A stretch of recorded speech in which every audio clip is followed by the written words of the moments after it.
India की सबसे बड़ी ट्रेन रॉबरी हुई थी 8 अगस्त सन 2014 में, जब एक ट्रेन 300 करोड़ लेकर फुल हाई सिक्योरिटी में 18 पुलिस ऑफिसर्स के साथ साई स्टेशन से चेन्नई स्टेशन जा रही थी। रास्ते में आने वाले हर स्टेशन पर उन पैसों को चेक किया जा रहा था और हर तरह से उन पैसों को फॉलो किया जा रहा था। पर फिर भी जब ट्रेन अपनी मंजिल पर पहुंचती है तो उस ट्रेन में मौजूद 300 करोड़ रुपए में से 12 करोड़ रुपए गायब थे। पूरी इंडियन पुलिस और तमाम एजेंसियां इस बात पर परेशान थीं और हैरान थीं कि चलती हुई ट्रेन से कोई कैसे इतने पैसों को गायब करके ले जा सकता है, कैसे इतने पैसों को चोरी कर सकता है। कुछ लोग पुलिस वालों पर ही शक कर रहे थे और कुछ लोग ट्रेन इंतज़ामिया पर शक कर रहे थे।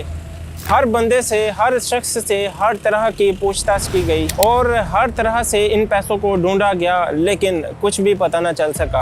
आखिर किसने चोरी की थी चलती ट्रेन से और पुलिस वालों की निगरानी में? ये कहानी शुरू होती है 8 अगस्त 2014 को, जब इंडिया के एक रिजर्व बैंक ने मुसाफिर ट्रेन की 2 बोगियां बुक की थी। एक बोगी में वही 300 करोड़ रुपए थे और दूसरी बोगी बुक की गई थी उन तमाम पुलिस ऑफिसर्स के लिए जिनका काम था इन पैसों को उनकी मंजिल तक बाहिफाजत पहुंचाना। ट्रेन रवाना होने से 2 घंटे कबल इन पैसों को ट्रेन में लोड किया गया था। वैसे तो वो पैसे बॉक्सेस में रखे गए थे, लेकिन उन बॉक्सेस पर बैंक की मोहर देखकर पूरा स्टेशन समझ गया था इसमें बैंक का सोना, चांदी या कुछ कीमती ज़ेवरात, इसके अलावा पैसे हो सकते हैं। और 2 घंटे बाद रात 9 बजे ट्रेन उस स्टेशन से रवाना हो गई और इस ट्रेन को सुबह 5 बजे चेन्नई स्टेशन पर पहुंचना था। पुलिस वालों की नज़रें हर तरह से उस बोगी पर थी जिसमें पैसे मौजूद थे।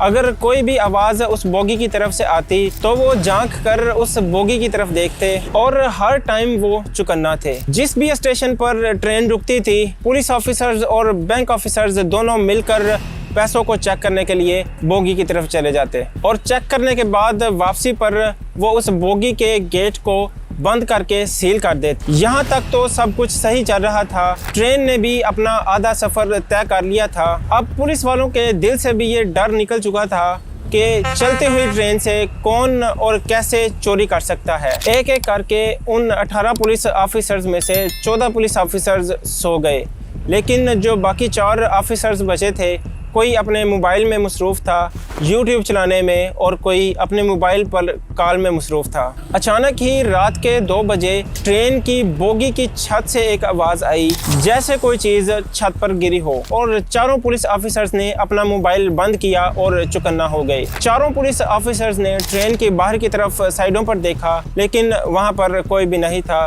फिर उन्होंने ट्रेन की बोगी के उस गेट को देखा जिस बोगी में पैसे थे, लेकिन वो बोगी जिस पर उन्होंने ताला लगाया हुआ था वो भी बिल्कुल ठीक और सही था। तो उन्होंने सोचा कि ट्रेन का सफ़र है, शायद कोई पत्थर हवा में उड़ता हुआ ट्रेन की छत पर लगा होगा जिसकी उन्हें आवाज़ आई थी। वो सब कुछ देखने के बाद वापस आकर बैठ जाते हैं और ट्रेन 3 घंटे के बाद सुबह 5 बजे अपनी मंजिल यानी कि चेन्नई स्टेशन पहुंच जाती है। और ट्रेन चेन्नई स्टेशन पहुंच जाने के बाद बैंक ऑफिसर्स और पुलिस ऑफिसर्स ने तमाम मुसाफिरों के स्टेशन से चले जाने के बाद ट्रेन की उस बोगी को खोला जिसमें पैसे थे। जब उन्होंने दरवाज़ा खोला तो वो दरवाज़ा खोलते वक्त ही हैरान रह गए। उन्होंने देखा कि ट्रेन की छत को किसी ने 4 कोनों के अंदर काटा हुआ है और फिर उन्होंने उन डब्बों की तरफ नज़र डाली जिनमें पैसे मौजूद थे।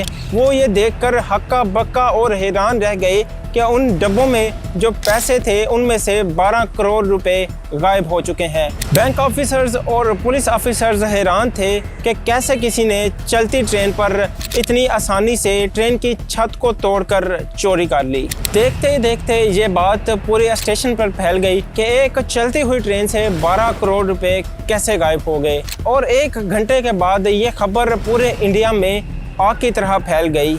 उसी लम्हे हज़ारों पुलिस ऑफिसर्स और हज़ारों एजेंसियों के अफराद स्टेशन पर पहुंच गए, जिससे स्टेशन पर मौजूद हर मुसाफिर को चेक किया जाना था, लेकिन ये मुमकिन नहीं था। लेकिन जो भी कोई शख्स मशकूक लगता उससे ज़रूर चेक किया जाता। अब सब लोगों का शक सिर्फ 3 जगहों पर जा रहा था। वो 3 जगहें कौन सी थी? या तो ट्रेन इंतज़ामिया उन चोरों के साथ मिली हुई थी, नंबर 2 ये है कि उस ट्रेन में बैठे हुए वो तमाम मुसाफिर, उन पर भी शक जा रहा था। नंबर 3 पे वो पुलिस वाले जो इन पैसों की हिफाजत के लिए इस ट्रेन में बिठाए गए थे, उन पर भी तमाम लोगों का शक जा रहा था। लेकिन फिर भी किसी को पता ना चल सका कि ये पैसे किसने और कैसे चोरी हुए हैं।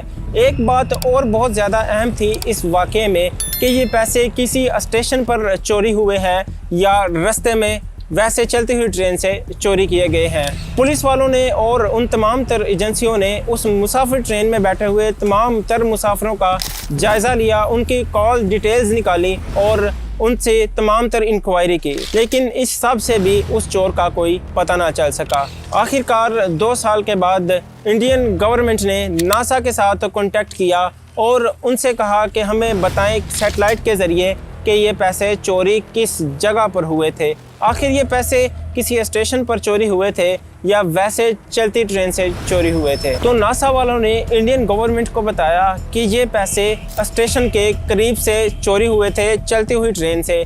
पुलिस वालों ने उस जगह का रिकॉर्ड निकाला और उस जगह पर उन्होंने अपनी टीम्स भेज दी। जब वो टीम्स उस जगह पर पहुंची, उन्होंने तमाम तर इंक्वायरी की। उन्होंने उस ट्रेन पर उस वक्त में मौजूद तमाम तर लोगों के फ़ोन कॉल के रिकॉर्ड्स मंगवा लिए। फ़ोन कॉल रिकॉर्ड्स में पुलिस वालों को एक ऐसा नंबर मिला जो कि उनके लिए बहुत ही मशकूक तर नंबर था। उन्होंने उस नंबर का एक तमाम तर रिकॉर्ड इकट्ठा किया और उसके ख़िलाफ़ इंक्वायरी शुरू कर दी।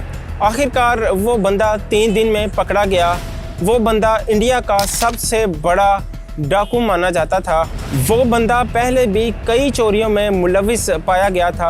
आखिरकार जब उसको पकड़ा गया तो उस बंदे से तमाम तर इंक्वायरी हुई। पहले तो वो बंदा मानता नहीं था कि मैंने ये चोरी की है। जब उसको पुलिस की कुटाई पड़ी तो वो बंदा मान गया कि मैंने अपने 8 दोस्तों के साथ मिलकर उस ट्रेन में से 12 करोड़ रुपए चोरी किए हैं। तो ये थी हमारी आज की कहानी। मैं उम्मीद करता हूँ कि आपको मेरी आज की कहानी अच्छी लगी होगी। वीडियो को लाइक किया करें, शेयर किया करें और कमेंट्स में अपनी राय का इजहार ज़रूर किया करें। इसी वीडियो के साथ मोहम्मद अहमद को एक नई वीडियो तक इजाज़त दें। अपना बहुत सारा ख्याल रखें, अपने मुल्क के लिए दुआएं करें। अल्लाह हाफिज़।